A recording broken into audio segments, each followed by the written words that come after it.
I had a couple of failures along the way, but each one of those failures taught me something. Hello, welcome back to the channel. First one of 2025.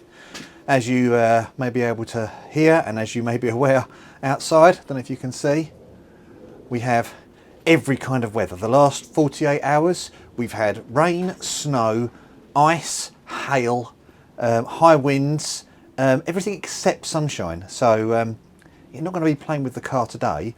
So I figured I'd get on with some bits in the garage, a couple of jobs I've been putting off.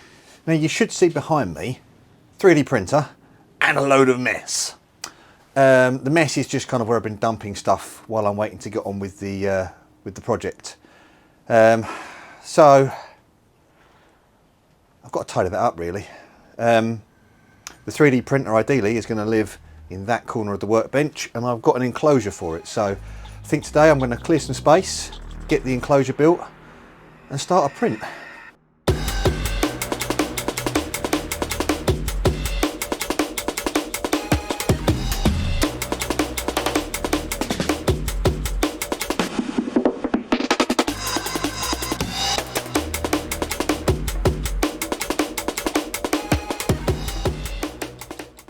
I think you'll agree that is a much better space to work on. So now it's time to fill it up with stuff again. Now we're going to start with that. I think it's probably important to wander over here first. So this is my 3D printer. I haven't had it all that long. I have done a few test prints. I've done a few bits and bobs with it. It's an Ender 3 Max, a Creality Ender 3 Max. If you look down there, it'll probably tell you more information than I can probably tell you.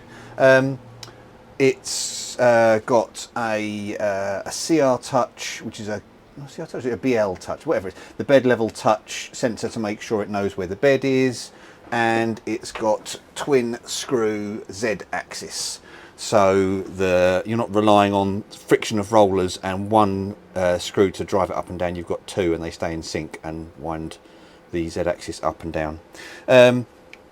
I believe it's also got a slightly uprated power pack, but don't hold me on that. So yeah, that is the 3D printer, and I've done a few bits and bobs with it, and it did live indoors.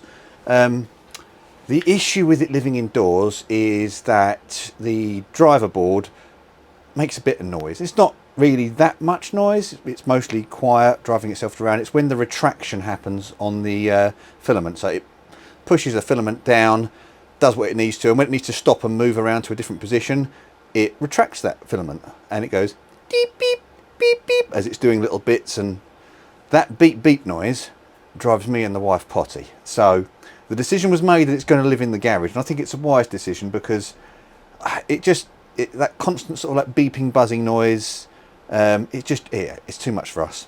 So yeah, it has to live out here, but this is a cold garage and I'm dealing with things that need to stay warm, like the bed down here needs to stay warm, and the filament temperature needs to be maintained, and so does the humidity, because the filament can absorb moisture from the air, which is, you know, in my leaky old garage, not great.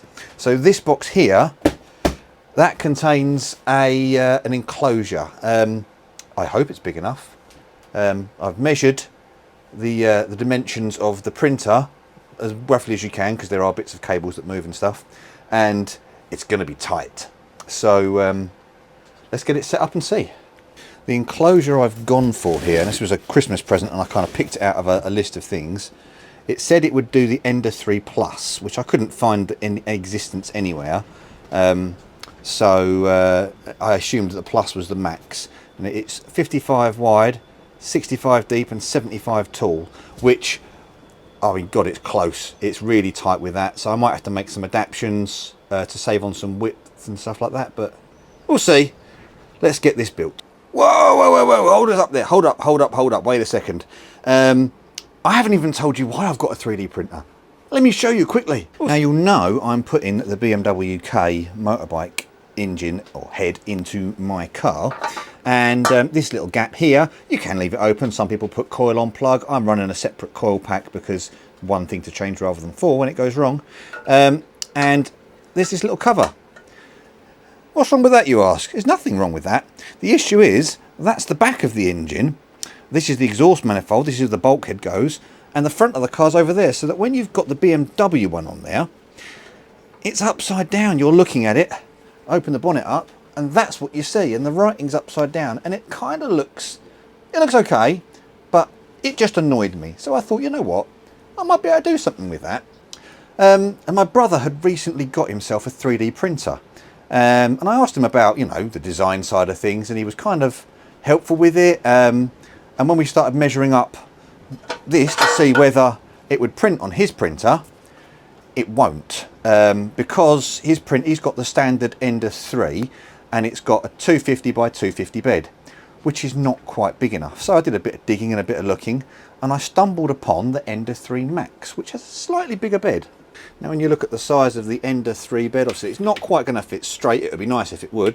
There'd be a lot less movement involved, but I can print it flat, or I can print it on its side, or I can print it upside down. It doesn't make a difference. The thing I didn't have was the design for one, and that's when I stumbled upon Fusion, and with a little bit of help from a colleague, I was shown a few basics, and if you get the zoom right and hold it up to the screen, you can make it look kind of how you need to. And that's when I designed this. Don't get me wrong, I didn't do it first time. I mean, this has had a few alterations to it now. It's not an exact copy, but I mean, it's close. I had a couple of failures along the way, but each one of those failures taught me something, either about the way I needed to print it, or whether I'd got this shape right, or whether the length of it was right. This one here was kind of handy. It got halfway and then failed, but that told me that the length that I was planning was about right. I could sort of click it into place and try it. I thought I'd try printing it that way up because it seemed like a good way to print it, which again worked well, but then all the support wouldn't break off, so that required a bit more brain fettling. And then I stumbled across printing it sideways, but just with supports underneath it. So it seems to have done quite well, and if I get this and I place that there, it does the job. Only as we're standing it now, it looks upside down. When you open the bonnet and look at the car, it will look like that. I thought BMW A Power was quite nice.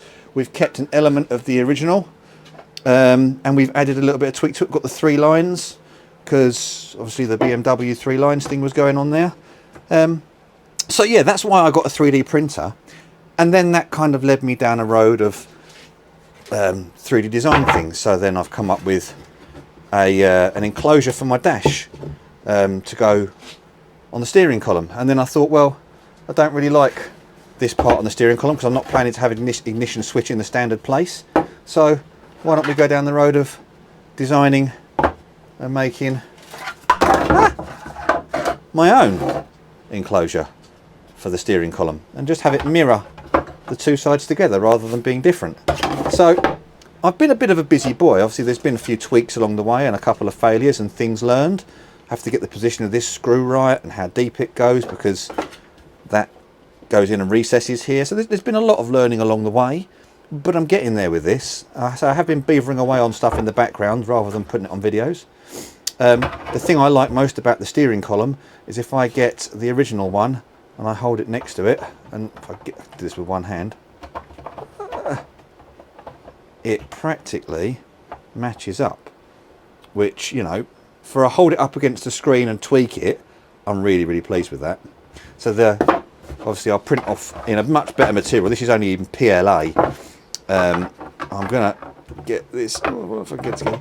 The idea is these bits go together, hold up, like that, and clamp on the column, and then this will sit on the top wherever it needs to go to clear the steering wheel, and the indicators and all the rest of it. But it'll have my dash and all the information in it and the buttons for the dash to just clear up the actual bulkhead dashboard area. So that's why I've got a 3D printer. Now back to the enclosure.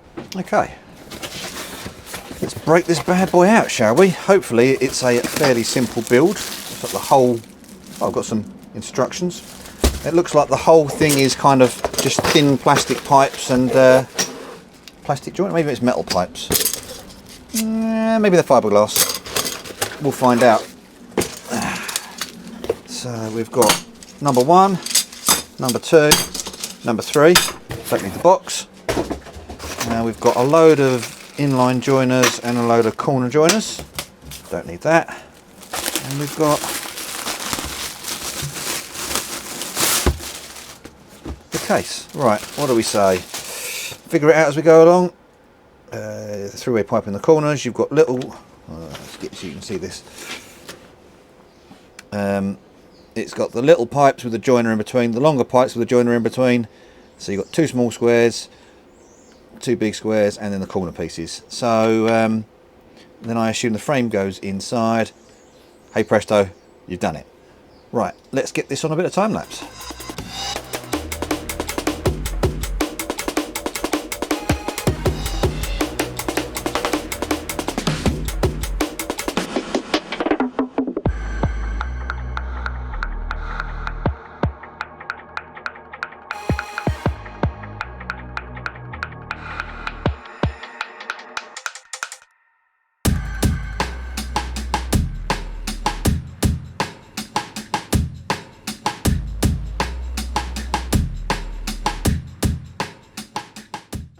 Okay, that actually wasn't too hard to do. Obviously you've got to make sure you put the right ones in the right places, and that's as far as it goes. You've got the number 1 length, you've got the number 2 length and your number 3 length, and they all get joined together. It's actually a bit more sturdy than I was expecting it to be for a wibbly wobbly frame. As for is it big enough? Well, just. This is as far as the bed goes forward. I'm unlikely to be printing there, so I'm not so worried about having the printer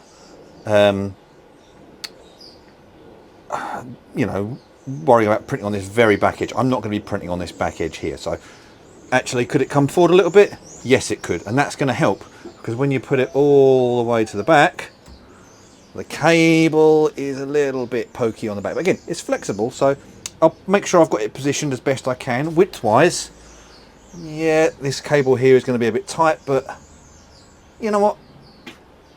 It's better than the enclosure I had before, which is the garage. So right, let's lift the printer out of there again and rejig things around. I think I'm going to move my speaker and my broken wheel and my old cup collection out of the corner and move them over. I'll move my clock and I'll leave the printer right back in that corner over there. So let's just have a little move around.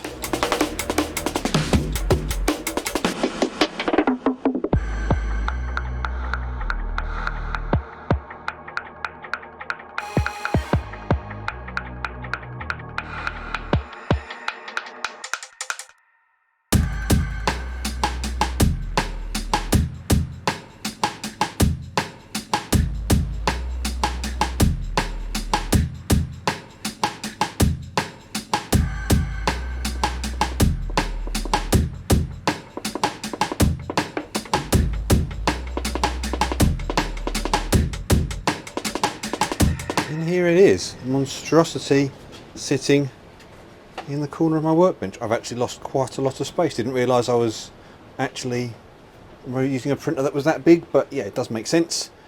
So yeah, it's a bit fiddly to get it in, but it's in. It works. I say it works. Everything moves like it should. Let's turn it on. Now you may be able to hear the whistling of the fan. That gets a little annoying after a while, hence the enclosure. I'll let's see if it will auto home. There's the beepy noises.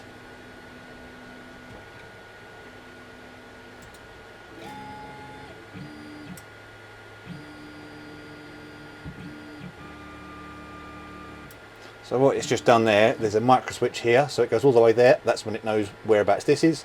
There's a micro switch at the back, so it knows where the bed is, and then it's got the bed level sensor that it will go down, touch the bed, so it knows where the centre of the bed is. So I've got some calibration bits to do, because this has been sort of rattling around in the garage for a bit, and I've also got to fit plumb in my new reel of PLA, because the old one, I was playing danger last time I got this. I got really close to the end of a reel. So I've got to get the old reel out, get the new one in, and just calibrate the bed, and then I can do a test print. So just give me a moment.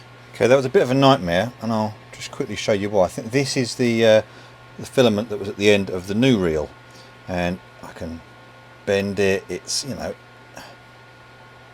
it's actually, you know, it takes quite a bit to actually make it break. Now the stuff that's been in there for a while, I'm assuming the moisture had got to it because it kept doing that. So it got stuck inside the machinery, moisture and the 3D printers. This was, yeah, great fun to sort out, but it is now sorted. So the new reel is up there. It goes through my old run out sensor and it goes all the way down the end, and I have purged all the little stringy bits out of it. So if I run down here, there's a push button on there and you twist up and down for the settings that you want. Select from media. Now I've got an SD card in there, I've got loads of bits and bobs, so let's just go for a 20 by 20 calibration cube. I'm going to start that off. You can listen to the noises. Oh, do I want to print? Hang on, if I move that over. Yes. Now, I've already started it heating up. I don't know if you can see, if I zoom in, maybe I can see the temperature of the nozzle is already at 200 degrees and the bed is at 60. Right, it's 49, sorry, heading up towards 60. And if I put the other microphone in there, you might be able to hear the noises a bit more. But this is the gist of it. You press go, you wait for it to heat up, and then it starts. So I'm going to zoom back out. You can hear all the fans and everything going off. It goes. Side sensor, back to the centre. Can you imagine those noises going in your dining room? Especially sitting on a table. Right, it should purge now. This is where you find out whether something's going to go wrong. There's a little purge line on the left to just make sure all the stuff comes out the way, which looks pretty good. You probably can't see it on there, but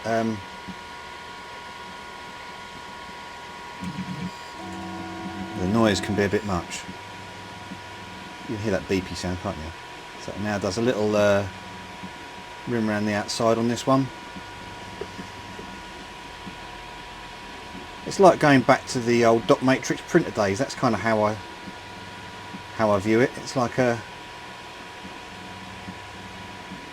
very slow, obsolete printer, but don't get me wrong, there are faster printers out there that can do much higher detail than this, but for my purposes, this is perfect. If I can zoom in, you might be able to see down there, the nozzle is just starting to do the first layer. So, right, I'll leave that there and I will come back to it when it's done. So I've had a spot of lunch and taken a little break and gone and got the kids from school. Now it's time to see, has the print finished? Let's have a look. Okay.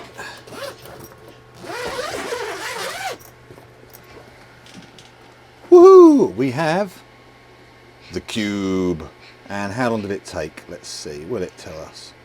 31 minutes and 11 seconds. So yes, 30 minutes for the 20 by 20 cube. Let's just break it off of there. Now, it's been a while since I've done any printing, so let's just see if I can set you up there.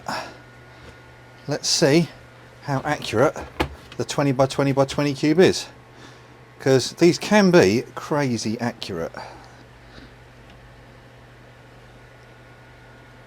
20.04, hang on, let's turn the light on, shall we, so you can see.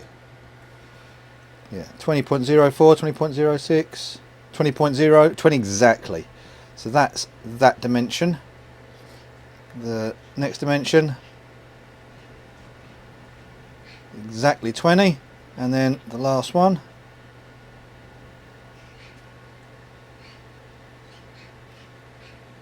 (19.7). So we are practically 20 by 20 by 9.03 of a mil on height. It's not the end of the world, and actually the let's get this in so you can see it a bit better. The actual quality of the print isn't so bad. So yeah, you've got some lines going on it, but bear in mind you are quite zoomed in. You see my lines on my fingerprints at this point, so you know it's actually not done so bad.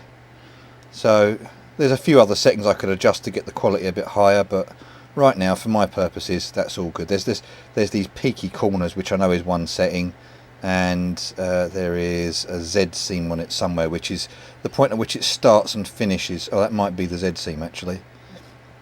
So it will start and finish in this corner, so there's always a little extra bit of material there, so you can change the retraction settings and all the rest of it. And it does appear that the very bottom layer had actually melted into the bed a little bit, so again, I'm going to have to tweak my settings a little bit. I'll go and watch someone else's videos for that, because I've got to learn this. But yes, the printer is up and running. It's in its case. We've done a test print.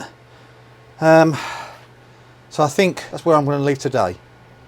A bit out of the norm for my content, but the weather has been less than favourable, if you'll agree with me, because yeah, there's parts of the country flooded, there's parts of the country snowed in, and it's just windy and miserable and wet outside. So thanks for watching, and I will see you on the next one.